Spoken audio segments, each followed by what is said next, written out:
You've probably heard of the fourth turning and other big books that talk about these long-term cycles we go through as a species.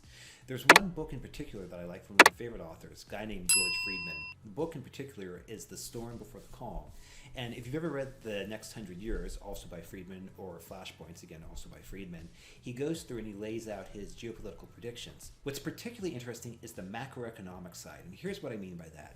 Friedman says that we're in the sixth socioeconomic cycle, about to transition to the seventh socioeconomic cycle. There's more to the story than this, but let's just focus on this for the time being. The reason I wanted to point this out is that these cycles generally have to solve a crisis.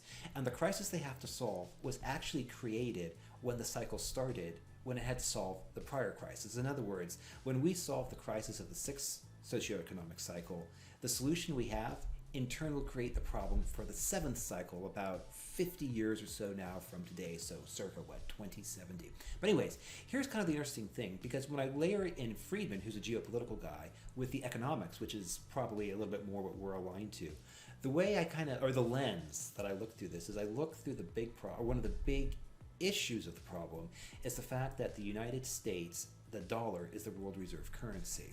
I think it's gotten to the point where the US actually doesn't want the dollar as the world reserve currency. Yes, it is true. Many benefits do accrue to the United States by having the dollar as the world reserve currency.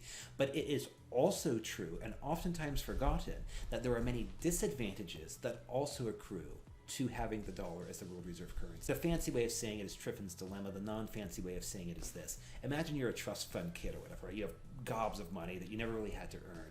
And all throughout your life, you just simply always had money. You never really had to work. That's not to say you couldn't work, but it is to say that you never had any drive, any motivation, in a sense, or you had to seek it out yourself. And so as a result of that, you never kind of learn, the value of money. This is akin, or at least a cut from the same cloth of what the U.S. is facing right now as the world reserve currency. In other words, as long as we can sell, or as long as we can export our dollars that we can just theoretically magic up out of thin air, and then import real stuff, that's a huge crutch for us. Obviously, we get the stuff for free, but the costs that we have to pay for that is it hollows out our manufacturing. In other words, that our in-house manufacturing cannot compete with the cheaper prices from other people, China for example, willing to send us their goods and their services. Let's just say their goods for the time being, because they will demand the dollars, and demanding the dollars, they offer a cheaper price than we can produce in-house. So this hollows out our own industry.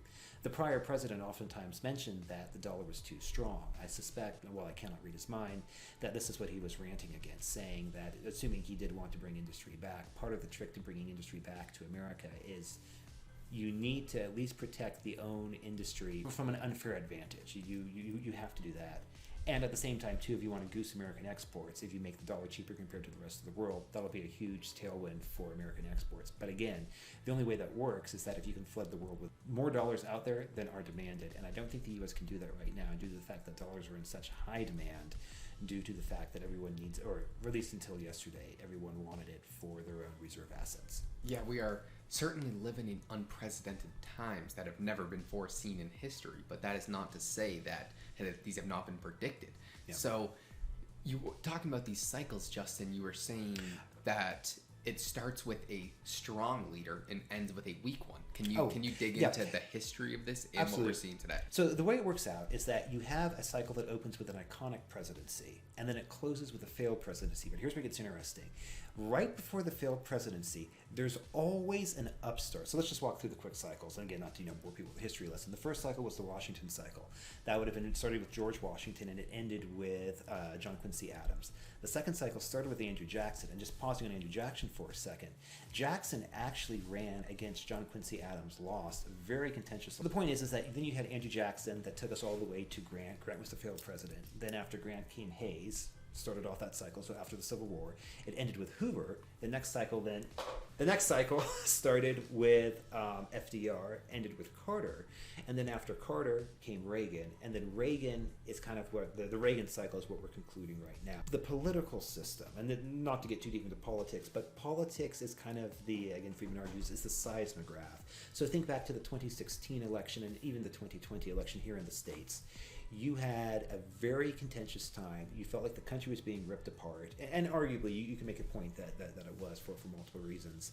The other thing that Friedman notes is that oftentimes when we do these transitions, there's a new communications method that is highly disruptive. So the stand-in for today would probably be social media. You go back to the last cycle, it might be, let's say, TV. Prior to that, it might have been FDR with his fireside chats. Prior to that, it might have been newspaper, and so on and so forth. But there's another dimension too, which is very interesting, which is the monetary system, because you have this flip-flop between these various cycles, between having stable money versus expansive money, money that's back, money that's not quite so back, money that's backed again. But here's the interesting thing, Josh, and this is what I don't know how it's going to play out, but I do think it will play out somehow, but I don't know how it's going to play out.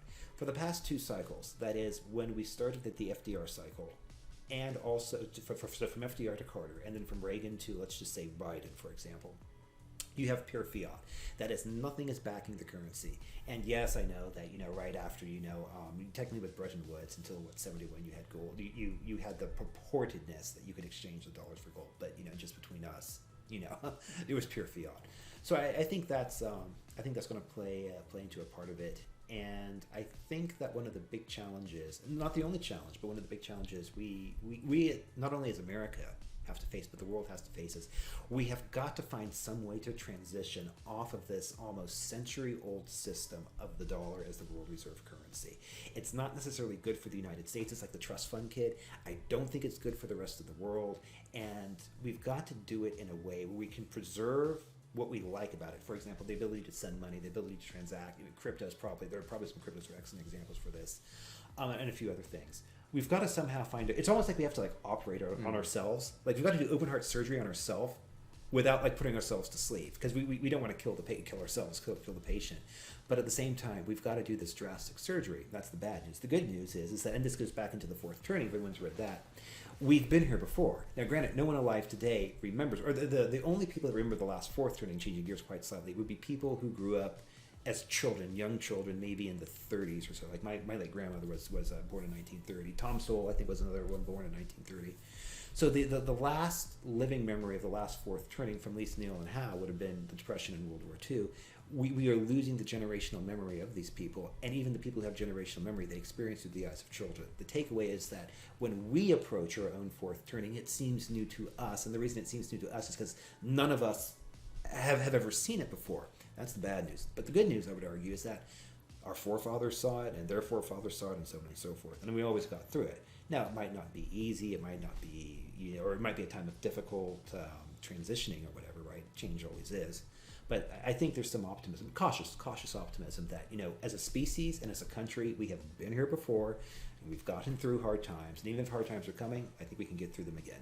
Yeah, and what's really interesting about our current time period is it is, correct me if I'm wrong, but one of the first times where all of these cycles happen to intertwine, where the fourth turning, the long-term debt cycles and the fourth turnings are both the 80-year cycles that happen in the same horizon. But the socioeconomic and the political cycle that Friedman talks about is intertwining with the fourth turning and long-term debt cycle. So we are in a time of massive unknowns and turmoil for the future ahead. Going back to what Justin was saying with the world reserve currency, we've pretty much hit our max benefit possible from the dollar being the world reserve currency. While it's nice, our poor middle class is getting crushed, so we need to bring the manufacturing jobs back and less reliance on these other countries. So it is in everyone's best interest to have the dollar off the world reserve currency. How this will play out, who knows? Let's think about it. It's a network effect, though.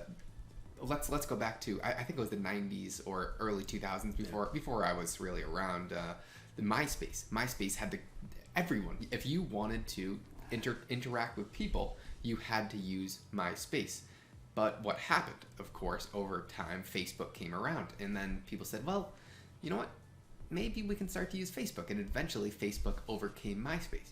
But then other competitors came along. You had Facebook, Instagram, Twitter, YouTube, and all of these mixtures of social media. So you had a decentralized approach and had a bunch of useful and used social medias, and you didn't just have the one MySpace. If we take this back to the dollar, we could have a variety of things. We could have a Bancor type style, which was all commodities, as Keynes suggested back during the first Bretton Woods. Oh, and just a side note, the Bancor, as Keynes proposed, was the thing to keep people honest. It was the key. It was the thing to stop Trifans Dilemma from happening, or it was the check on the trust fund kit. To use my You could also just use pretty much any currency, but either way, this is coming. And if you do not see it coming, then you will be blindsided. Yeah. Friedman also notes that change is always resisted at the end of a cycle. And that's the thing, right? That's what creates the failed presidency.